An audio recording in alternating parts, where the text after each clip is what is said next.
কলকাতা লিগের দ্বিতীয় ম্যাচের পরে ইস্ট বেঙ্গলকে আক্রমণ, লাল হলুদদের নিয়ে বিতর্কিত মন্তব্য সুরুচি কোচের। এর আগে এমন কদর্য আক্রমণের সামনে পড়েনি ইস্ট বেঙ্গল, কিন্তু হঠাৎ কেন এমন বিতর্কিত মন্তব্য করলেন সুরুচি কোচ? খেলার মাঠে যে সৌজন্য বজায় থাকার কথা তা কোথায়? সুরুচি কোচের এই মন্তব্যের পর ক্ষেপে আগুন লাল হলুদ শিবির। চলতি কলকাতা ফুটবল লিগ ইতিমধ্যে বেশ জমে উঠেছে।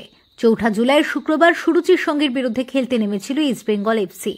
এই ম্যাচে সুরুচি 10 জনে খেললেও লাল হলুদ ব্রিগেড শেষ পর্যন্ত জয়লাভ করতে পারেনি। এমন ফলাফল দেখার পর ইস্ট বেঙ্গল সমর্থকেরাই কার্যত হতাশ হয়ে পড়েছেন।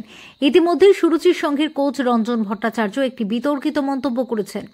ম্যাচের পর তিনি জানিয়েছেন, বেলা 3টে থেকে খেলা হলে ইস্ট বেঙ্গলের নাকি ডুগডুগি বাজিয়ে দিতেন। সেই ভিডিও ইতিমধ্যে সোশ্যাল মিডিয়ায় ভাইরাল হয়েছে। এই বিতর্কিত বিষয়টি নিয়ে আলোচনা করার আগে এই ম্যাচে ইস্ট বেঙ্গল কেমন পারফরমেন্স করলো তা নিয়ে আলোচনা করা যাক। যে ক্লাবটা কলকাতা ফুটবল লিগ অভিযানের প্রথম ম্যাচে মেসারার্সকে 7-1 গোলে উড়িয়ে দিয়েছিল, সুরুচির সংঘের সামনে তাদেরই কার্যত দিশেহারা লাগলো। প্রথমার্ধের একেবারে শেষ বেলায় ইস্ট বেঙ্গলের হয়ে একটি মাত্র গোল করেছিলেন গুইতে। বিরতির পর মাত্র 2 মিনিটের মধ্যে সেই গোল পরিশোধ করে সুরুচি। যোগ্য জবাব দিলেন বনসাল। সবচেয়ে বড় বিষয়, দ্বিতীয়ার্ধের 69 মিনিটে সুরুচির বাবলু ওরাও লাল কার্ড দেখে মাঠের বাইরে চলে যান, কিন্তু তা সত্ত্বেও ব্যবধান বাড়াতে পারেনি লাল হলুদ ব্রিগেড। এর থেকে বড় লজ্জা আর কি বা হতে পারে? যাই হোক, ম্যাচের পর সুরুচির সঙ্গের কোচ রঞ্জন ভট্টাচার্য বললেন, ইস্ট বেঙ্গল এফসি এবং সুরুচির সঙ্গের মধ্যে কোনো পার্থক্যই নেই, তফাৎ শুধুমাত্র জার্সির রঙে। এ প্রসঙ্গে আপনাদের জানিয়ে রাখি, গত কলকাতা ফুটবল লিগ মরশুমে এই সুরুচির সংঘকে ইস্ট বেঙ্গল কিন্তু 5-0 গোলে পরাস্ত করেছিল।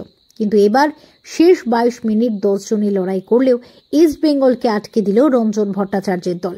সাংবাদিক বৈঠকে এসে তিনি বললেন, ইস্ট বেঙ্গলের প্রথম ম্যাচটা আমি দেখেছিলাম, তারপরই আমি দলের ছেলেদের সাথে কথা বলেছিলাম কোনো চাপ নেই, তোরা নিশ্চিন্তে খেল। আমি একমাত্র কোচ যে ম্যাচের আগে ফলাফল সম্পর্কে আজ করেছিলাম, আর শেষ পর্যন্ত সেটাই হয়েছে। এই অভিজ্ঞতা আমার শিক্ষা থেকে এসেছে, কোচিং নিয়ে পড়াশোনা করতে হয়েছে। সঙ্গে সুরুচি কোচ আরো যোগ করেন, শুক্রবারের ম্যাচে ইস্ট বেঙ্গল এফসি নাকি কার্যত হার বাঁচিয়েছে। তিনি স্পষ্ট জানালেন, খেলাটা ছিল 3 তারিখ বেলা 3টের সময়, কিন্তু সেটা বদল হয়ে গেল 4 তারিখ সন্ধ্যা 7টার সময়। রোদের মধ্যে খেলতে হলে তখন আসল মজাটা টের পাওয়া যেত। ডুগডুগি বাজিয়ে ওদের ঘোরাতাম। 10 জন নিয়েও আমরা কেমন ফাইট করেছি সেটা তো আপনারা সকলেই দেখেছেন। Bureau report, TV7 Bangla.